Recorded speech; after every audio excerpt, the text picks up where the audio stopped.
I bought this 1-bedroom flat in London. It had a bedroom, living room, separate kitchen, a toilet, and a bathroom. I moved this kitchen into the living room, which became an open plan living room, and then I turned the existing kitchen into the second bedroom, which turned into a 2-bedroom flat, and that made a profit of £42,000. I'm going to show you how to find these properties, how much it costs to convert them, how to pass any building regulations, how to get permissions, and how you can make extra money by extending the lease. And at the end, I'll go through all the numbers of this exact deal. This is the criteria for finding properties like this. You want to look for 1-bedroom flats which have a separate kitchen, and the kitchen also needs to have a window. The living room where you're going to be moving the kitchen into, that needs to be adjacent to an existing kitchen or an existing bathroom. Because for example, if you move the kitchen here, which you can see here, so the kitchen's moved along this wall, then the pipework has to be very close to the existing pipeworks. In this case, the kitchen was here, so you run the pipework into the living room, and that's where you have the sink. You don't want to start moving the pipework around in the property too much because one, it becomes expensive, but it also makes it harder to get permission. If it meets those two things, then the layout works and you can turn into a 2-bedroom flat. So if I show you some examples, this one doesn't work because the kitchen is already open plan and the kitchen also doesn't have a window. If it did have a window, maybe you could just put a wall up here, turn this into a bedroom, and then put the kitchen in here. This one, even though this is already open plan, the kitchen has a window. What you could do is, as you come through here, you could put a wall up here and you can have a kitchen running along here. The pipework isn't that far away from where the new kitchen is going to be. This is the more common layout where you have a separate kitchen which has a window. You essentially put the kitchen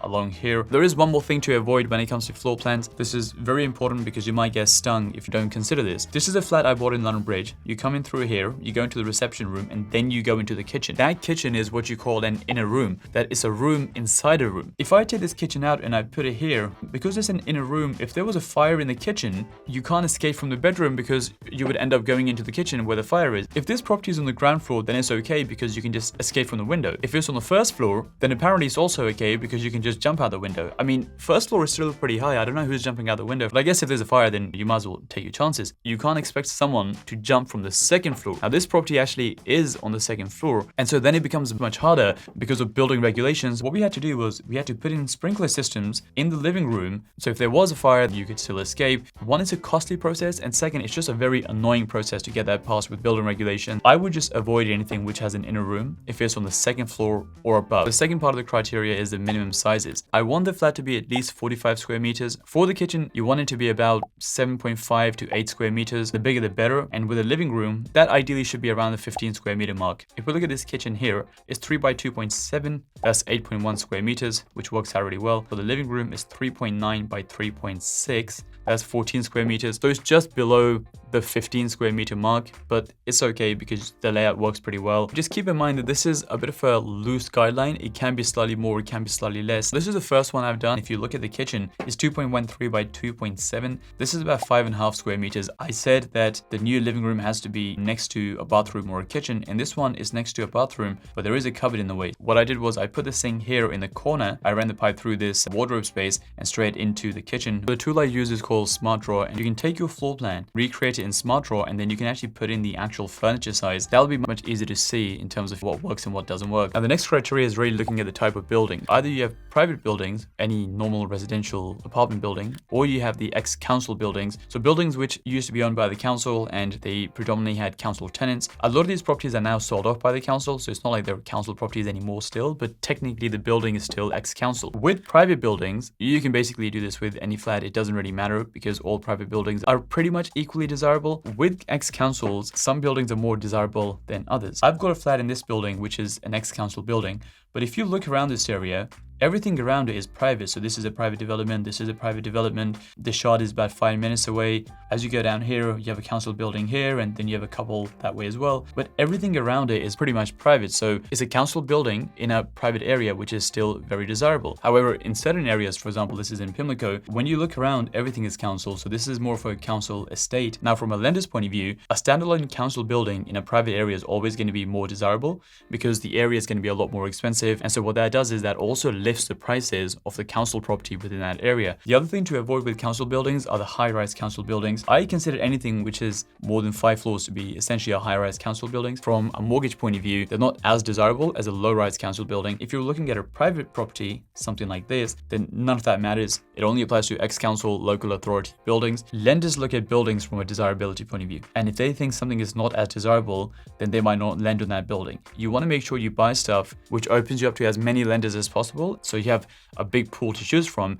as opposed to only a bunch of lenders and then they give you much higher rates and so on and so forth. So at what stage do you get the quote from a builder? So if I look at a property like this, the property is more than 45 square meters, the kitchen is more than 8 square meters, the reception room seems around the 15 square meter mark. It seems like everything works. I would take these floor plans and I would take the pictures, I would email them or WhatsApp them to my builder. I would make an entire list of everything that needs to be done in the property, whether that's a new kitchen, new bathroom, flooring, painting. Send that to the builder at this stage and they can give you a quote of how much it's gonna cost. If you have a builder on board and they know you're turning 1 beds into 2 beds, you don't necessarily need to get them to go view every single property, because just from the floor plan and just from pictures, they can get a good idea. It's actually much easier this way, because let's just say you get a builder around, your offer gets rejected. Well then, you can't keep sending the builder every single time you have a property, because that becomes a bit annoying. Once you're in a certain area and you have a couple of builders and you've got a quote for this one, even if you found another one tomorrow, then the quote's not going to be that dissimilar. Whether this kitchen is in good condition or whether this kitchen is in this condition, it doesn't really matter, because in either situation, you're going to have to rip the kitchen out and put a new one in anyway, so the cost is going to be exactly the same. With my projects in London, the first one cost me around £29,000, so I knew the future ones were also going to cost around that sort of ballpark. On average, I was spending about £25,000 to £30,000 on these conversions. Let's talk about the building regulations. Building regulations basically just means the regulations which the flat has to pass for the property to be safe, essentially. Now, the first one I've already told you, which is just make sure it doesn't have an inner room. The second big one is you normally just need a fire door for the room which has the kitchen. So for example, because this room has the open plan kitchen, you'll need a fire door here and you'll need a fire door here. But beyond that, there isn't really that much to it, to be honest with you, mainly because the structure of the building is not changing. If you started ripping all these walls out, and let's just say these walls were load bearing, i.e. they're structural walls, so it's supporting the floor above, then you'll have even more building regulations, because you'll have to get all the certificates and the surveys to prove that if you've taken a wall out, you've put the adequate steel beam in there which supports the weight of the floor above. And so there's a lot more going on from a building regs point of view. When you do a project like this, you would instruct a building regulation company. They would come and inspect the property. You would say, hey, I'm turning this from a 1 bedroom into a 2 bedroom. This is the before floor plan. This is the after floor plan. And they will essentially issue you guidance of everything you need to put into place in order for it to pass building regs. And once the project is finished, you basically call the building regs people. They come back in, they have a look, they sign off, they give you the certificate saying, yep, building regs is passed, all good. The next big thing is the permission you need to turn a 1 bedroom into a 2 bedroom property. And the permission you need is called freeholder consent. The reason you need freeholder consent is because when you buy a flat, you technically don't own the building. You own a leasehold, which just means that you own your flat for 125 years, 150 years, or whatever that lease is, but you don't own the building. Therefore, if you want to make alterations to your property, then you have to get permission from whoever owns the building. Typically, there's 2 types of owners. One is the council themselves with the ex-council buildings, and then the second one are essentially private freeholders. With the Vauxhall property, the freeholder was the council because this is an ex-council building. Whereas the one I did in West Hampstead, that was a private building and it was owned by a private freeholder. The process of getting freeholder consent for private and council are similar, but there are some differences. The main thing when it comes to getting consent, and this is why most people get rejected and they don't end up getting consent, is basically structural changes. If you look at this property here, I haven't taken any of the walls down. The before plan from a structural point of view and the after plan from a structural point of view are basically exactly the same. Even the pipework, the reason I said at the start, make sure that the new open plan living room is going to be adjacent to a kitchen or a bathroom, is because the pipework is already there. And the sink was here. I basically fed a pipe through into the living room. I wasn't ripping any pipes out. I wasn't taking any walls down. From a structural point of view, there was no real changes. Even the West Hampstead one, the before and after from a structural point of view is exactly the same. The old sink was here. I ran a pipe through and I put the new sink here. I haven't ripped any walls down. I haven't moved any pipes. I really need to emphasize that as much as possible. Going back to the Vauxhall one, if I said, hey, I want to take this wall down and I want to rip this bathroom out and I want to just move everything around, that is basically a structural change, and freeholders do not like structural changes, and generally they will not grant you permission if there's structural changes. I'm not saying that's true with every single freeholder, because I have seen people actually make structural changes, but 9 out of 10 freeholders don't like it, and therefore you won't get permission if you want to make changes. Find properties where you can move a kitchen into the living room without ripping any walls down. If you can show a before and after floor plan where there's no walls moved around, generally it'll make your life much easier in terms of getting permission. When it comes to actually applying for permission, for ex-council buildings, what you have to do is put in your council's name, in London there's a council called Wandsworth Council, and put in the word freeholder consent.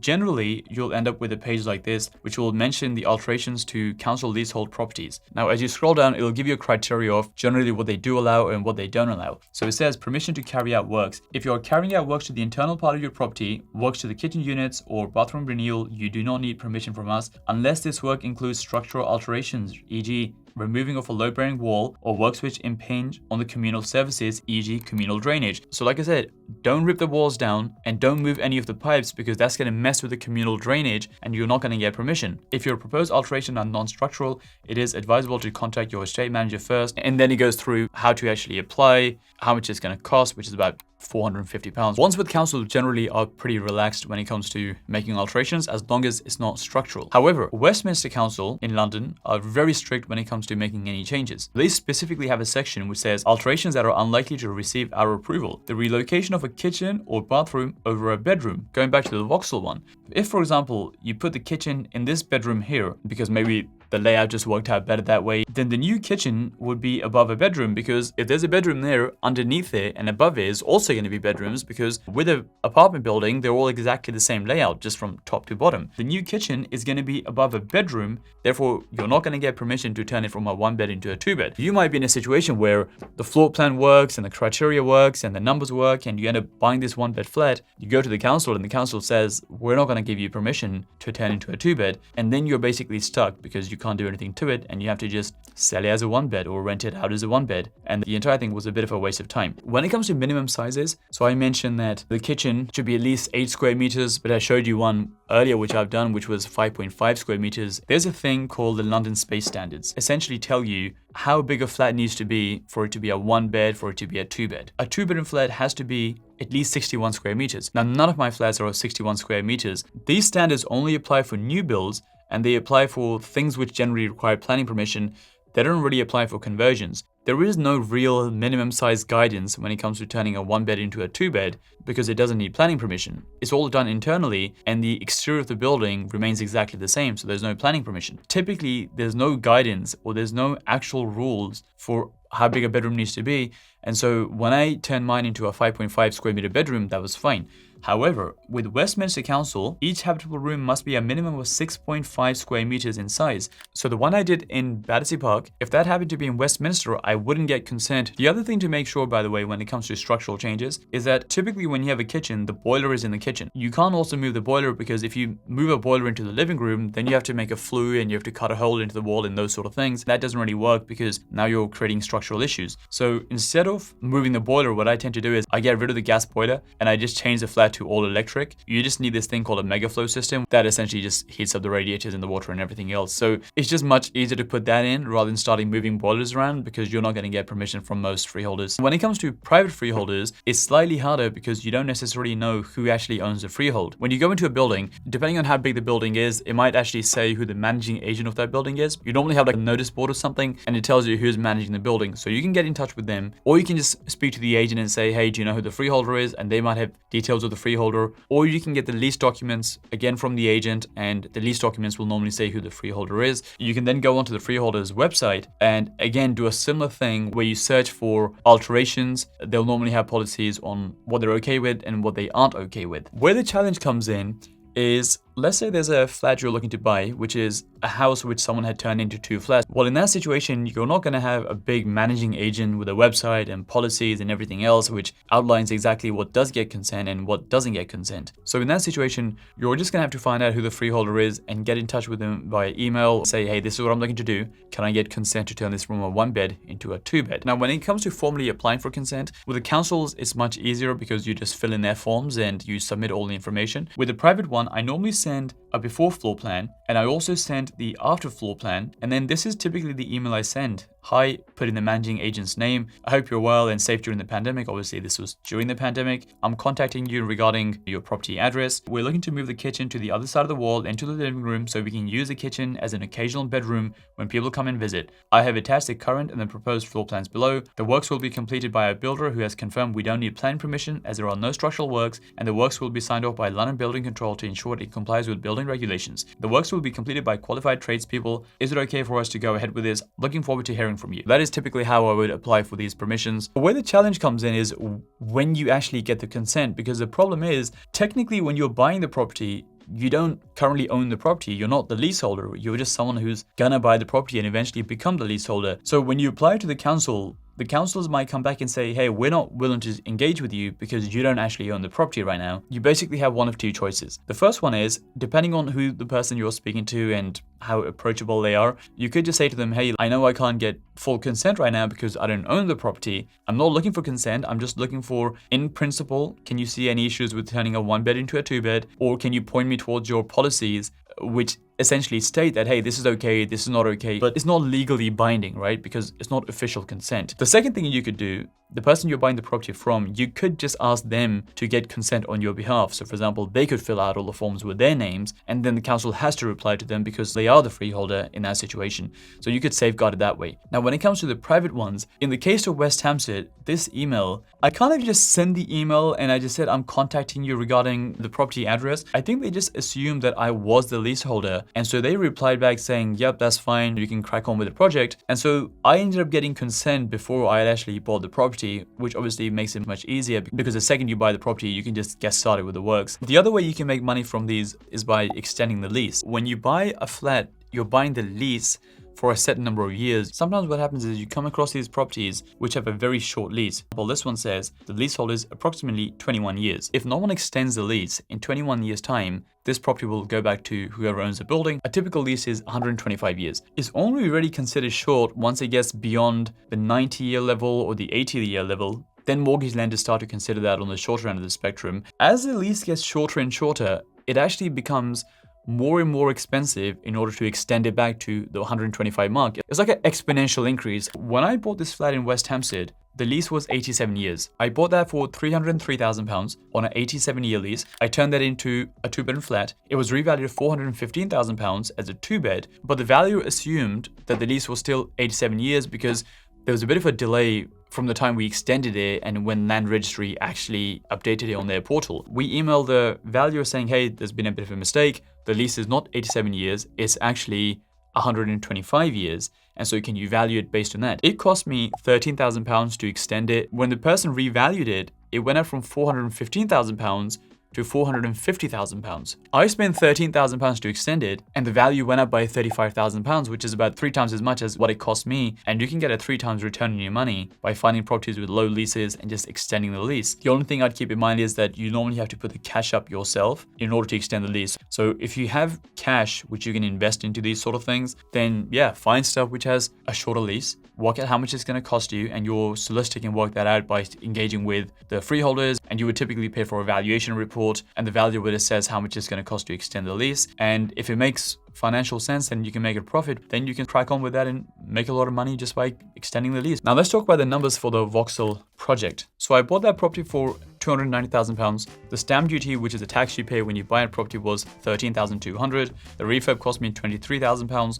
The furniture cost £4,598. The legal, so these are your solicitor fees, and that cost £3,883. And then I had finance costs. So I typically buy these properties on bridging finance. Imagine a mortgage, but rather than for 25 years, it's for 12 months. So essentially short-term finance. That cost me £13,323. So the total cost came to £348,004. Once the property was converted into a 2-bedroom property, it was then revalued at £390,000, which meant that I made a profit of around £42,000. Technically, that's only paper profit because I didn't sell the property, I just refinanced it and I just rented it out.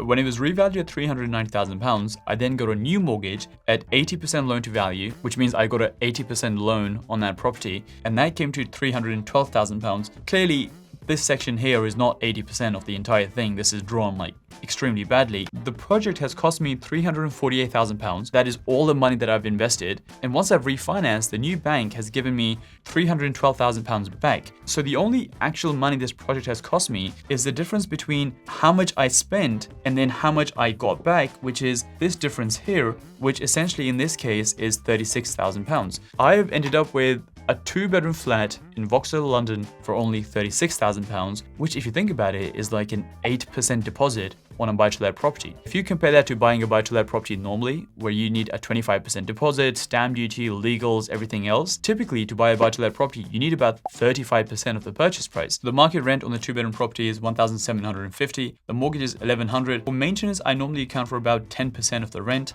I don't account anything for management because I manage it myself, so that's zero, which means the monthly cash flow comes to £472 per month. To work out the yearly cash flow, just multiply that by 12 and you get 5662. So that means the return on investment, how much money you're making as a return, is your cash flow, which is 5662, divided by how much money it actually cost you by the time the project is all said and done, which is £36,000. So the return comes to 15.7%.